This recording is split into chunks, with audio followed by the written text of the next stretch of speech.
Friends, இன்னைக்கு ஒரு mini vlog தான் பார்க்க போறோம். என்னன்னு பாத்தீங்கன்னா உளுந்த வடை செய்ய போறேன். அது பெருசு இல்ல, நம்ம வந்து சமைக்கிறதே ஒரு பெரிய விஷயம். அதுல வந்து இங்க துணி துவைச்சா அது காயாம அதுக்கு பாருங்க அந்த இது நீட்டுக்கும் துணி துவைக்காமலும் போட முடியல மழைக்கு. துணி துவைச்சாலுமே வந்து இந்த மாதிரி கொடி கட்டி காய வச்சுட்டா நான் எப்படி சமைக்கிறது? இது இதுல தான் நம்ம சமைக்க போறோம்.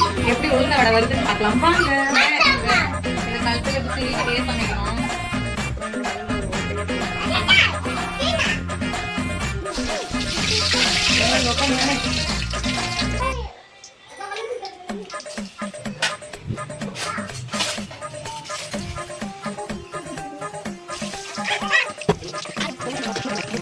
வடை செட்டு முடிச்சிட்டோம். டேஸ்ட் பண்ணி திரும்பவும் ஒரே மாதிரி தான்.